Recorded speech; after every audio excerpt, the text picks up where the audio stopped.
Bismillahirrahmanirrahim. Assalamualaikum warahmatullahi wabarakatuh dan salam sejahtera. Selamat kembali semula ke perjumpaan secara maya. So, masih lagi belum boleh balik ke kampus, so kita masih berjumpa di alam maya lah. So saya akan sambung perkongsian berkenaan dengan kursus SBEG 1443 ni, Principle of GIS.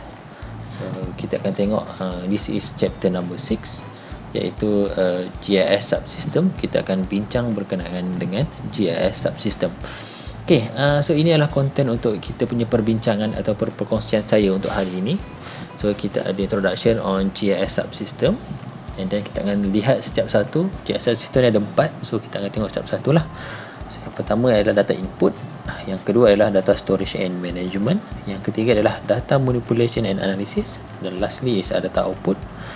Dan sebelum kita pergi conclusion, so cuma dalam perbincangan kita sekali ini, saya akan fokuskan kepada GIS subsystem yang pertama saja, iaitu data input. Sebab dia punya data input untuk GIS ni sangat banyak, so kita akan detail up on that part lah. Okay, so introduction. As introduction, kita tahu GIS ada, bukan kita tahu, sebenarnya dalam GIS ada banyak sangat jenis data-data. Bukan hanya data GPS sahaja, ada data-data yang lain yang sangat banyak. So data-data ni perlu diproses untuk membolehkan spatial data dan data attribute dimasukkan ke dalam sistem ataupun dalam gadget kita, dan boleh ditunjukkan dalam keadaan yang betul lah, dalam can be shown correctly. So itu dia punya tujuan untuk GIS ni lah, untuk processing untuk data GIS. Okay, so kalau kita tengok, kalau korang semua pernah gunakan Google Map, ini adalah contoh paparan Google Map kita. Ini adalah UTM. So GIS boleh menunjukkan location kita dan juga maklumat sekitarnya secara real time, so dengan pelbagai jenis latar belakang ataupun maklumat yang berlainan. Okay. Selain tu, GIS juga membolehkan kita buat analisis. Nanti saya akan tunjuk analisis dan juga manipulation on demand. Maksudnya bila kita minta baru dia tunjuk, minta dia tunjuk. Okay, itu lebih kurang lah sedikit introduction. So kita tengok, ini adalah contoh lagi dalam Google Map. Ini hanya sikit je tau, saya nak tunjuk contoh je. So paling kiri sekali kita tengok ada basic Google Map. Okay, ini biasa kita tengok lah, ini kawasan UTM. And then bila kita link ataupun kita buka data satellite, dia akan tunjukkan image satellite, okay, untuk kawasan yang kita nak ni.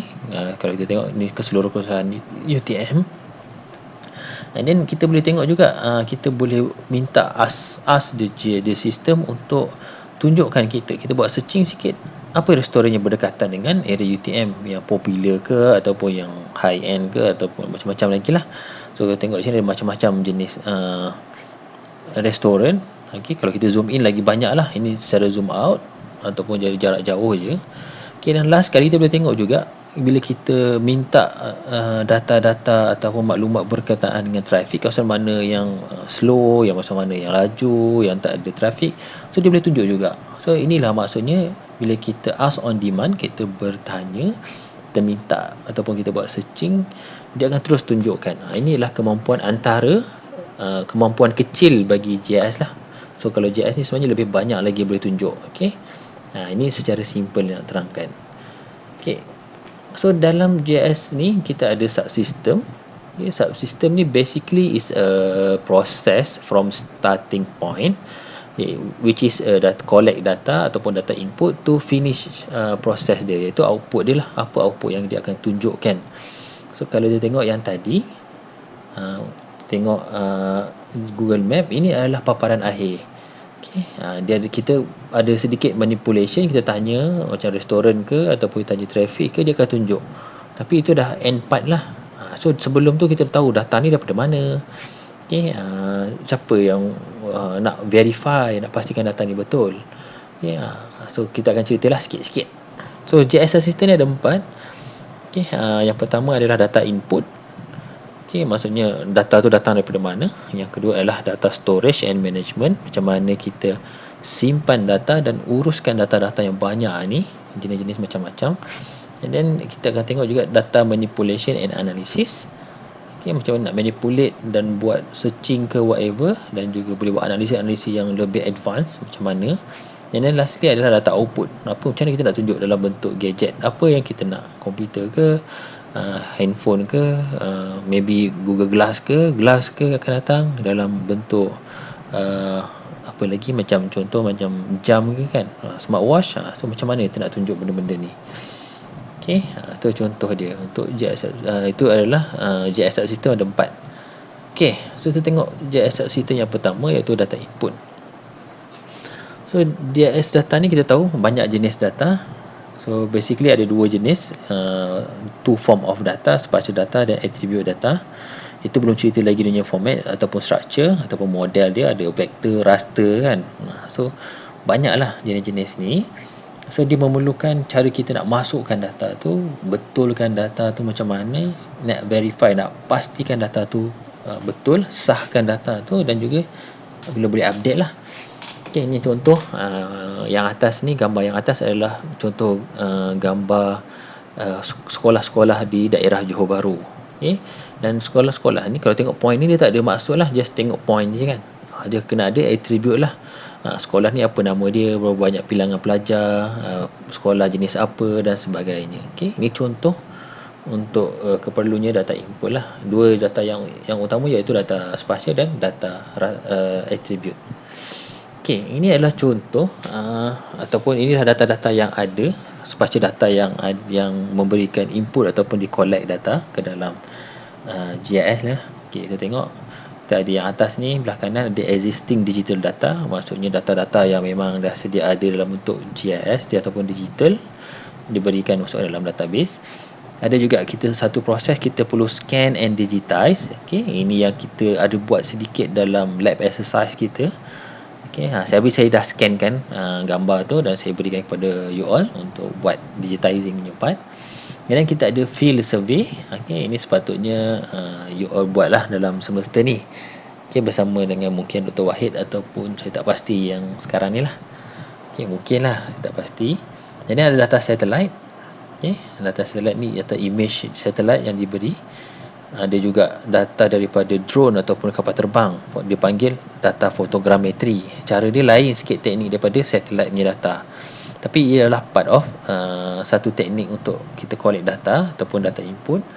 Itu ada juga sensor-sensor yang lain. Okay, contohnya macam sensor thermal, haba, menggunakan haba kita boleh mapkan dan sebagainya.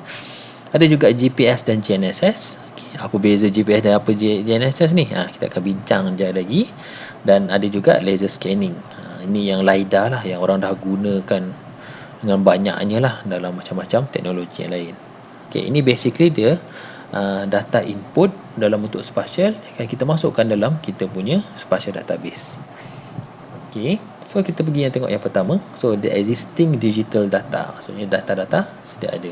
So data ni kita dapat sebenarnya daripada mungkin orang, kawan-kawan ataupun senior-senior ataupun syarikat lain ataupun organisasi lain dan agensi yang lain. Okay, data ni memang dah bentuk digital, dia akan berikan dalam bentuk digital. Ini contoh dia ada topographic map. Ini daripada Jabatan Ukur dan Pemetaan Malaysia. Memang data ni memang salah, betul-betul.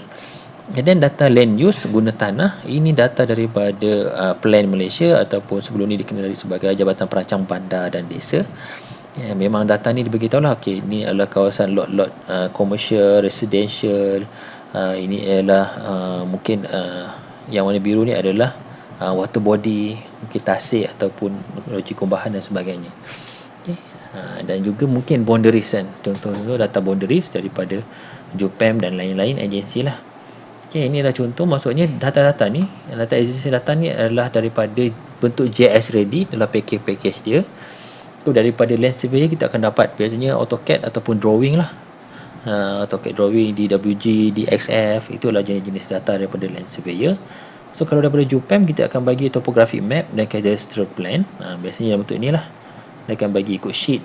Dia panggil satu sheet, dua sheet, atau satu kertas, dua kertas lah. Okay, dan juga contoh yang lain daripada Plan Malaysia, dia bagi tahu land use ataupun zoning dan sebagainya. Ini sedikit lah tentang digital data. So data-data ni sebenarnya kita dapat, kita dah scan, kita perlu tengok juga kita nak tukar pada format apa pula. Okay, kalau kita ada drawing ataupun nak tukar pada drawing, so macam mana? Ataupun kita data ready JS data shapefile yang biasa. Okay, nak tengok juga apa koordinat apa yang digunakan. Macam yang kita pernah buat dalam lab exercise daripada WGS, kita combine dengan data cache ini atau RSO. Dan saya bagi satu map yang menggunakan GDM pula. So nak gunakan koordinat yang mana? So kena pastikan ikut tujuan lah. Okay, dan tengok juga di segi topological, maksudnya perhubungan titik antara entiti tu betul ke tak. Macam ni contohnya ada overshoot. Overshoot ni maksudnya terlebih, garisan tu terlebih daripada sepatutnya, ataupun undershoot maksudnya tak sampai, kita digital tak sampai kan. So line tu tak sampai, jalan ni patutnya sampai tapi tak sampai. Ini overshoot, mungkin you all pernah nampak kan.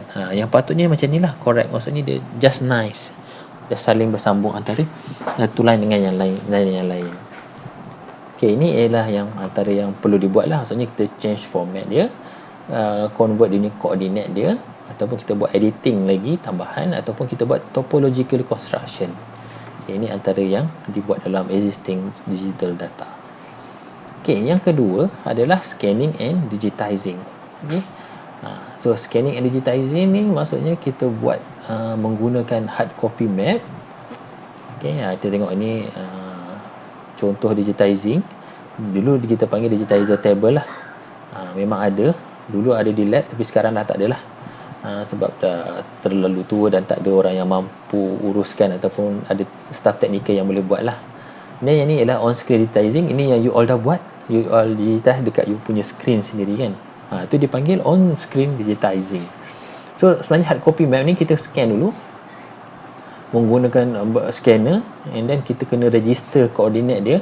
Macam hari tu saya minta you all buat kan, at least ada 4, tapi kita register menggunakan kedudukan certain jalan raya, boundary dan sebagainya lah. Tapi cara tak betul, sepatutnya nanti saya akan ajar lagi sekali cara nak buat cara yang betul. Okay, and then kita digitizing based on layer. So maksudnya kalau kita nak buat hari tu, kita nak digitize, kita nak buat satu layer kan.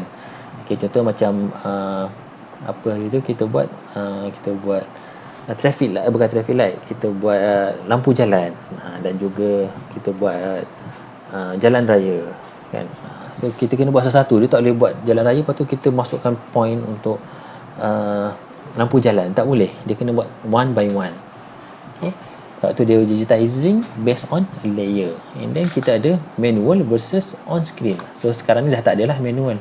Dulu manual ni dia penat lah, kena berdiri dan tablet dia besar, nak habiskan satu kawasan tu susah kan. So sekarang kita dah guna on screen digitizing. Jual buat itu pun kejap je. Okay, so ini dia proses dia untuk buat scanning and digitizing. Mula-mula kita gunakan scanner lah. Kita ada peta, kita scan. So scanner ni ada jenis roller yang bulat, dan juga ada yang jenis flatbed. Flatbed ni yang biasalah, yang macam ni. Tapi masalah flatbed ni adalah dia ada limitation dia, paling maksimum pun biasanya ada dalam A3 je. Dalam macam A2, A1, AO yang besar-besar tu, peta yang besar-besar tu, dia kena guna roller lah, roller scanner. Okay, yang first sekali itu dia proses yang pertama, kita scan hard copy map, dan kita masukkan dia punya koordinat dia, 4 titik control point lah, kita panggil titik kawalan dia. Okay, kita transform dia, at least ada 4 koordinat, and then make sure the error is little lah, kita nak pastikan sepatutnya error dia sikit. And then yang ketiga proses dia adalah kita digitize based on layer, point, line atau polygon. And then atau ada juga mungkin ada buat digitize dulu baru buat transformation koordinat. Ada juga, tapi biasanya kita koordinat dulu, kita buat koordinat baru kita digitize lah, itu lebih baik. And then kita update car database ni, current lah, kita masukkan input, attribute dan sebagainya.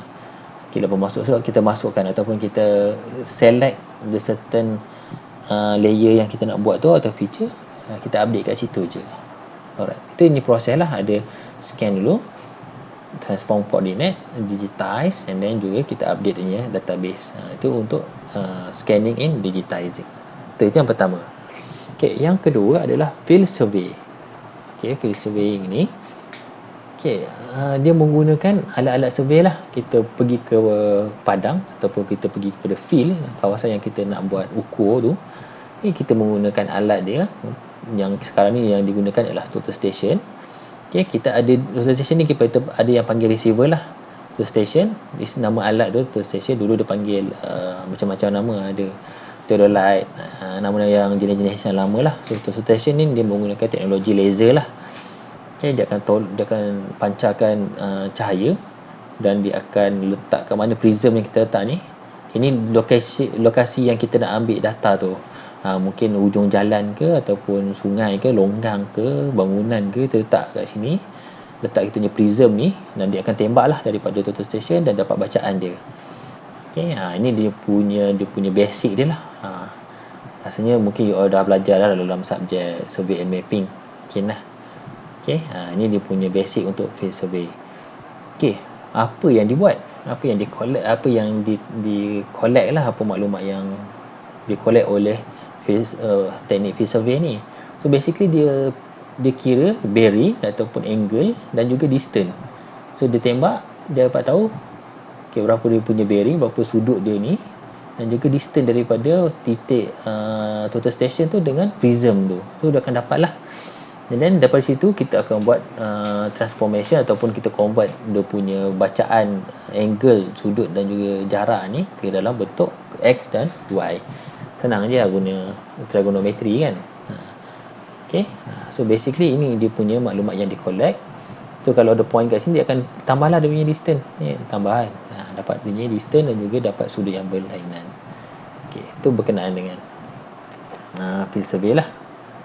Okay, yang ketiga adalah fotogrametri. Okay, fotogrametri ni yang you all biasa sangat tengok lah. Sekarang ni dah banyak. Kita ada gunakan airplane. Sebelum ni kita gunakan airplane, gunakan kapal terbang yang besar tu. Then currently we already have UAV, unmanned aerial vehicle, ataupun ada orang kenal dia sebagai drone lah. So banyak nama tapi benda yang sama je kita tahu kan. Okay, so fotogrametri ni dia adalah satu teknik untuk collect data di mana map dihasilkan daripada foto udara. Kita panggil foto udara lah. Dia bukan satelit dia lebih tinggi kan, jarak dia, dan kawasan dia lebih luas. So fotogrametri ni kawasan yang lebih kecil dan namanya adalah foto udara lah, aerial photo. Okay, captured using aircraft, helicopter, UAV dan drone. So macam di zaman dulu atau ada lagi zaman sekarang, dia dalam kapal terbang, memang kapal terbang, dan ada satu lubang bawah kapal terbang tu dia untuk letakkan alat ni. Okay, ni alat yang sama kan. Ini kawasan kokpit untuk pilot lah belakang. Okay, ni bekas pensyarah kita yang dah pencen, PM Makno Said dah pencen. Dia buat collect data ni. Zaman saya dah tak ada dah. Okay, so dia punya produk dia adalah orthofoto, iaitu dia punya combination of photo. So equipment yang diguna adalah digital photogrammetric system. Inilah. Okay, ini adalah dia punya kamera dia, foto udara. Okay, ini dia punya data yang didapat lah, yang di collect. Foto udara 1, 2, 3 dia. Kamera fotogrametri ni dia akan klik tangkap kamera kan. Dia bukannya video, dia tangkap satu-satu. Okay, so bila dia jadi ni, dia perlukan geometric correction dan coordinate registration. So kena register setiap satu gambar ni. Okay, and then lepas tu baru kita tengok lah, dia combine gambar ni jadi satu kawasan yang besar. So isu dia sebelum ni adalah kos dia agak mahal, dan juga cuaca lah. So kalau cuaca gelap ke, tak nampak pula apa benda kat bawah bumi, ataupun hujan ke, memang tak boleh terbang, bahaya. So ada isu yang paling besar lah, kos dan juga weather. So dengan adanya UAV, okay, walaupun UAV ni boleh terbang, tapi still isu dia masih sama, weather ni. Okay, kalau hujan memang tak boleh lah, ataupun terlalu gelap waktu malam memang tak boleh ambil ni kan. Okay, itu dia punya antara isu lah. So dulu kita kena ada kapal terbang, kena ada orang yang kontrol kapal terbang tu. Sekarang ni ada orang kontrol kan UAV. So kita boleh lebih mudah lah, tapi kawasannya kecil. Kalau macam kapal terbang tu kawasannya lebih besar. Okay, ini adalah contoh UAV ataupun drone. Ini dia panggil fixed wing. Maksudnya dia punya wing ni ataupun sayap kapal terbang ni dah fix lah macam ni. Ini yang pakai congkok ni PM Anwar Ahmad, pensyarah juga di J Informasi. Okay, dia cara dia konsep dia sama dengan kapal terbang. Dia akan terbang sampai sini, tangkap gambar, sampai sini tangkap gambar lagi, beberapa saat dia akan ambil gambar, dan kapal terbang tu akan patah balik, ambil satu row lain, satu lagi. satu row lagi, ambil gambar. Okay, so UAV ni akan guide by GPS, okay, using small format digital camera. Image dia akan rectify, georeference and mosaic. So sekarang ni, kalau sebelum ni kita tengok, kita kena susun sendiri dan kita kena padankan antara gambar dengan gambar. Okay, tapi zaman sekarang menggunakan UAV ni, dia ada automated punya calculation, dia akan terus gabungkan gambar ni. Asalnya bukan macam ni, asalnya straight je macam ni. Tapi bila dia mosaic kan, dan juga dia georeference kan, maksudnya letak pada point yang betul, so dia akan jadi macam ni lah. Ini kawasan yang di cover, so dia boleh digunakan sebagai backdrop lah, boleh ready untuk digitize. Okay, itu yang ketiga kan. So ini yang seterusnya adalah data daripada remote sensing ataupun satellite imagery. Ini lain sikit, kawasan ni lebih besar, dan tapi dia punya ketepatan mungkin kurang, sebab kawasan untuk UAV dia lebih bawah rendah kan. Okay, ini dia punya teknik dia. Satellite dia akan pusing satu dunia, bumi pun baru pusing, satellite tak pusing kan. Bumi akan pusing dan dia akan scan atas bumi ni beberapa jarak dia lah, 60 km ke 100 km ke. So data ni daripada satellite image. So every object reflect different frequency and captured by sensor on board. Letakkan sensor di atas satellite ni. Okay, satellite ni sensor ni akan detect lah apa yang ada. So ada, tengoklah, kalau dia ada RGB, maksudnya gambar yang dia ambil tu hanya red, green, blue, so itu je lah dia dapat detect. Okay, kalau ada dia punya sensor dia tu lebih powerful, macam hyperspectral, dia boleh dapat sampai 255 band, ataupun banyak lagi lah band. Yang biasa digunakan dalam JS adalah 7 Landsat lah. Landsat ni ada 7 band je. So feature can be interpreted and classified digitally. So daripada data tu kita boleh interpret dia. So data ni dalam bentuk raster lah, of course lah kan, sebab gambar mestilah raster. So kena consider dia punya resolution, sebab jarak dia tinggi, so dia punya resolution ni akan berkait dengan accuracy, skala kan. Okay, dan juga format dia macam mana, dia coordinate system dia apa, dan volume ataupun compression yang dibuat lah. Okay, ini adalah contoh satellite yang ada lah, yang memang biasanya digunakan. Ini adalah QuickBird. Okay, dia punya ketepatan dia berapa ada. Okay, Landsat ni ketepatan dia 30 meter lah biasanya. Spot 5, Spot satellite sekarang mungkin Spot 7 tak salah. Landsat 8 ke 9 yang terbaru. Landsat Spot ni dia dapat sampai 2 meter ataupun 1.5 meter yang terkini lah. Ini ada Iconos satellite, ada TerraSAR X satellite. So ini contoh satellite yang ada lah, yang sedang digunakan pada masa kini. So setiap satu memberikan ketepatan yang berbeza, resolusi yang berbeza, kawasan yang berbeza. Macam TerraSAR ni dia berikan maklumat yang berlainan lah, berapa banyak band dan sebagainya. So ini contoh-contoh untuk satellite yang ada lah. Okay, ini contoh untuk gambar pula yang diambil kan. Ini QuickBird ditunjuk lebih jelas. Kalau Spot ni kawasan ni besar juga, tengok kan, kalau satellite kawasan ni besar, satu gambar je dah besar. Okay, resolusi pun tinggi berbanding dengan UAV kalau nak terbang ni mungkin dia ambil masa banyak lah. Bayangkan dia kena terbang banyak kali kan. Habis bateri turun, lepas tu sambung lagi. Okay, so satellite dia satu image turun ada capture. So ikut keperluan lah apa yang kita nak, data mana yang kita nak. Okay, tapi ini data-data yang ada lah, saya terangkan dulu. Okay, seterusnya adalah laser scanning ataupun LiDAR. Okay, apa benda LiDAR ni? Okay, so known as LiDAR, laser scanning ni, light detection and ranging. Okay, dia nama penuh dia lah LiDAR ni, laser scanning. Ada dua jenis, satu terrestrial, satu lagi airborne. Airborne ni letak kepada kapal terbang, dia akan terbang. Okay, yang terrestrial ni letak alat dan dia akan scan sekeliling lah. Macam nak tahu beza dia, okay, nanti kita bincangkan. Okay, apa yang dapat daripada data dia bukan image dan bukannya vektor ataupun data macam field survey tu dapat point, line dan polygon kan. Kalau macam data digital data ke, kalau macam field survey dia dapat point-point lah, location apa yang kita ambil. Okay, untuk laser scanning dia akan berikan kita point cloud. Dia ada banyak titik-titik yang banyak digabungkan titik ni. Bayangkan semua ni adalah gabungan titik-titik, banyak gila titik ni, mungkin berjuta, berbilion lah titik digabungkan untuk bagi satu image lah. Okay, so dikenali sebagai point cloud. Okay, Ini contoh untuk terrestrial. Terrestrial ni ialah untuk kita pandangan kita lah. Maksudnya kalau kita berdiri apa yang kita nampak, itu maksudnya dia buat secara terrestrial, bukan daripada atas lah. Maksudnya daripada tepi di scan, dia dapat, itu dipanggil terrestrial laser scanner. Okay. Masih juga bagi point cloud, dia akan bagi tu point cloud of object atau feature. Kita tengok sini ada jambatan, pokok-pokok pun dia ambil ada line apa ni, line elektrik mungkin ataupun telefon. Okey, pokok-pokok, batu semua dia akan scan. So dapat bentuk dia lah dalam bentuk 3D. Ini contoh yang lain, MRT punya laluan dapat.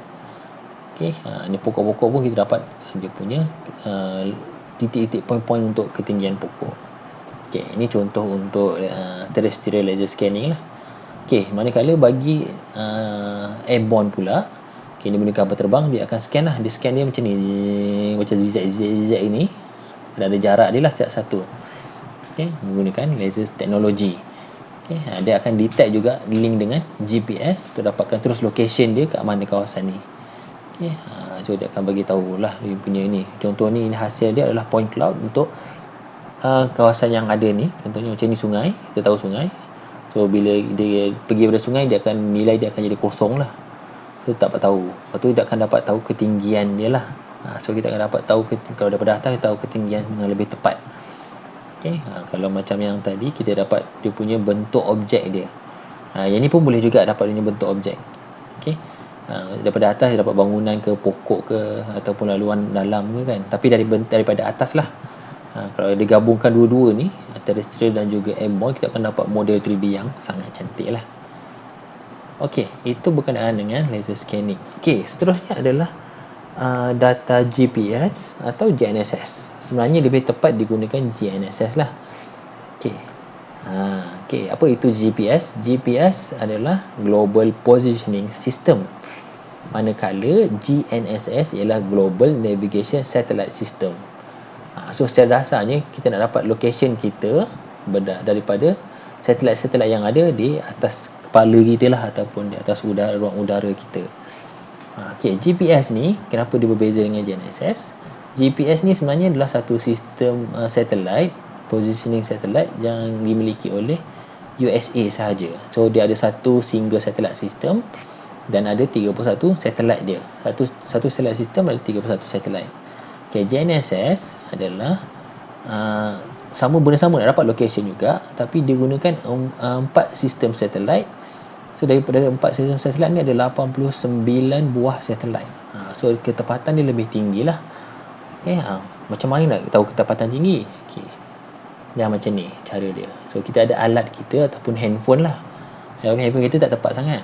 Sebab dia tak dapat beri ketepatan yang tinggi. Dia just lebih kurang ada berapa meter lah, 0.5 hingga 1 meter. Lepas tu kita tengok kalau kita bagi location kita kepada kawan-kawan, dia agak lari sikit lah kan. Kalau gunakan WhatsApp ke, kita hantar location kita, dia akan lari sikit sebab ketepatan alat tu kurang kan. Ini adalah alat yang biasa digunakan untuk dapat point. Ini ialah handheld lah. Ini ketepatan dia kurang berbanding dengan yang ni lah. Okay, dia akan location, satelit akan bagi location setiap satu dan dia akan bandingkan location ni dan akhirnya kita dapat bacaan kita lah XY kat sini. So lebih banyak satelit ni dia akan lebih tepat lah. So kalau tengok tadi perbandingan dia, kalau kita ada 31 satelit, dia tak semuanya satelit tu tumpu dekat Malaysia je, dia seluruh dunia kan.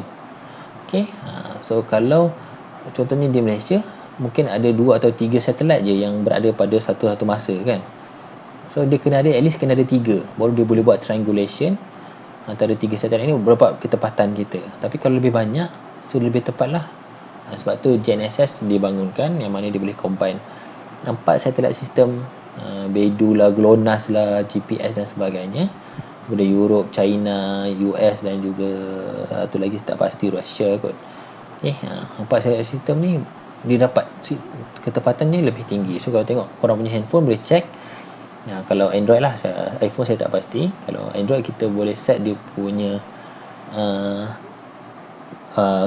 GPS kita tu, sama ada kita nak GLONASS ataupun GPS saja, atau GPS saja ataupun GPS dengan GLONASS. So kalau biasa geng-geng running yang gunakan Garmin ataupun menggunakan Suunto, dia adalah setting dia, kita nak pilih yang mana. Biasanya saya akan pilih yang GPS dan GLONASS lah. Maksudnya dia gunakan dua sistem satelit untuk lebih ketepatan yang lebih tinggi lah. Okey, itu berkenaan dengan GNSS. So biasanya dia berikan koordinat kita dalam bentuk WGS84. So kalau kita dapat data daripada alat ni, kita kena convert lah ke dalam kita punya sistem koordinat sendiri. So data format dia pun berlainan, koordinat sistem dan juga accuracy dia. Accuracy ni you akan belajar lah pada tahun 2 atau tahun 3 berkenaan dengan GPS ni. Cara untuk kiraan dia pun lain-lain. Okay. So dia akan tengok, so cara kiraan tu akan memberikan accuracy yang berbeza lah. So GPS untuk GS ni, so sepatutnya dia specifically design receiver macam yang bawah ni. So dia akan beri position dan kita boleh masukkan terus attribute on the field. Maksudnya bila kita collect data tu, kita boleh masukkan terus maklumat terus lah, data pointing berkenaan dengan apa kan. Tu kalau kita nak lah terus GS ready punya data. Okey, so dia punya last sekali untuk data import adalah attribute data entry. Attribute data entry maksudnya kita masukkan data-data daripada yang bukan location based lah, bukannya daripada kita pergi site ambil sebagainya. Itu daripada file apa, daripada jadual-jadual table ataupun hard copy form yang lain lah. So kita kena masukkan secara manual entry, dan kita kena create dia table dia, and then kita kena insert punya maklumat dia. Kita create table, masukkan maklumat semua ni, contoh kan, masukkan ni, and then kalau ada table yang lain, kita kena join kan, antara table dengan table untuk bagi tahu maklumat dia. Ataupun kita import daripada database yang lain. So database ni banyak lah, ada MySQL, ada SQL Server, ada DB2, ada Oracle, ada Informix. So ini format dia berbeza-beza.